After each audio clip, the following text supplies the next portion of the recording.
حضرت کے خاکے بنانے والوں کے بارے میں اسلام کا کیا حکم ہے؟ اور یہ بھی بتائیے کہ اسلام میں بلاسفیمی یا توہین رسالت کی کیا سزا ہے؟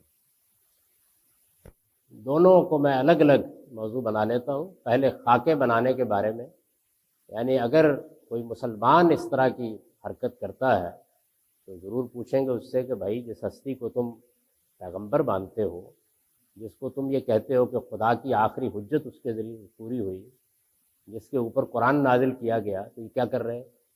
پوچھیں گے تو اس کا جواب میں آپ کو یقین دلاتا ہوں، اگر ہم اپنے اندر یہ چیز پیدا کر لیں، اس سے خدا کا دین پہنچے گا، رسالت مآب صلی اللہ علیہ وسلم کی شخصیت کا صحیح تعارف ہوگا، اور رسالت مآب صلی اللہ علیہ وسلم کی شخصیت اب کسی کی اہانت سے اس پر کوئی اثر نہیں پڑتا۔ جو شخص یہ حرکت کرتا ہے وہ اپنی اہانت کا ارتکاب کرتا ہے، اس کے معاملے کو چھوڑ دیجئے خدا پر، آپ خدا کا پیغام پہنچائیے، رسول اللہ کی شخصیت اور میسج سے متعارف کرائیے۔ کوئی غلط فہمی اس کو ہے تو اس کو رفع کرنے کی کوشش کیجیے، صبر کے ساتھ، حکمت کے ساتھ۔ اب تک مسلمانوں نے جو رویہ اختیار کیا ہے، یہ حقیقت ہے کہ اس سے شدید نقصان پہنچا ہے، دین کو بھی، دین کی دعوت کو بھی، حضور کی شخصیت کو بھی، اور وہ لوگ جنہوں نے یہ کام کیے ہیں وہ عالمی ہیرو بن گئے۔ تو میری گزارش یہ ہے کہ یہ کام کبھی نہ کیجیے۔ غیر مسلم ہے، وہ نہیں جانتا، واقف نہیں ہے، اس کو کیا معلوم؟ اچھا میں تھوڑی دیر کے لیے مان لو بہت بد نیت ہے تو ٹھیک ہے، ہم اس کو سمجھائیں گے، بتائیں گے، میسج پہنچائیں گے، بہت شائستگی کے ساتھ، بہت تہذیب کے ساتھ۔ مسلمان ہے تو ضرور پوچھیں گے کہ بھائی یہ کیا حرکت کر رہے ہیں۔ تو میرے نزدیک اس معاملے میں تو ہمیں اپنے رویے پر مکمل نظر ثانی کرنی چاہیے، یعنی یہ بڑی ضروری بات ہے، اور میں دستبستہ آپ سے عرض کرتا ہوں کہ اس رویے کو اختیار نہ کر کے، یعنی صبر کا، حکمت کا اور نظر انداز کرنے کا، ہم نے اپنے مذہب، اپنے دین، اپنی شناخت کو بڑا شدید نقصان پہنچایا ہے۔ یعنی ہم ایسا تاثر دے دیا ہے دنیا کو کہ ہم نے ایک ڈنڈا ہاتھ میں پکڑا ہوا ہے اور بالجبر ہم اپنے پیغمبر کا احترام کراتے پھر رہے ہیں۔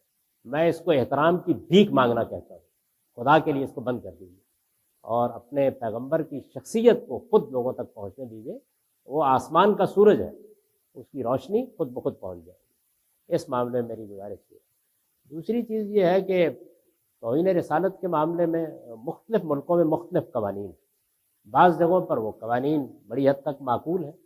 اس میں دو باتیں عرض کر دیں۔ ایک تو یہ غلط فہمی رفع کر لیجئے کہ اس طرح کا کوئی قانون قرآن یا حدیث میں بیان ہوا ہے، ہرگز بیان نہیں ہوا۔ قرآن مجید میں، حدیث میں اس طرح کا کوئی قانون بالکل بیان نہیں ہوا۔ اس سے آگے مسلمانوں کے جورسٹ اور فقہا نے بھی کبھی اس طرح کا کوئی قانون بیان نہیں کیا۔ تو مذہب میں اس قانون کی کوئی بنیاد نہیں ہے ہی نہیں سرے سے۔ یہ عام قوانین کی طرح جیسے ہم ہتک کے قانون بناتے ہیں بنایا جا سکتا ہے۔ بعض ملکوں میں معقول طریقے سے بنایا گیا ہے، پاکستان میں بہت غیر معقول طریقے سے بنایا گیا۔ اس سے پھر میں عرض کرتا ہوں کہ دین کو بھی نقصان پہنچا ہے، اور رسالت مآب صلی اللہ علیہ وسلم کی شخصیت کو بھی ہم نے لوگوں کے لیے ایک ایسی ہستی بنا دیا ہے کہ لوگ اس کو محبت کی جگہ دیکھیں گے۔ تو اس وجہ سے اس قانون پر ضرور نظر ثانی ہونی چاہیے۔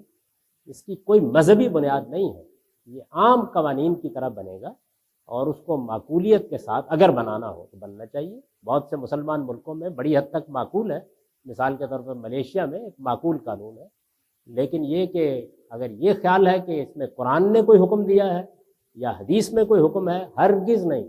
میں یہ کہتا ہوں فقہ میں بھی کوئی حکم نہیں۔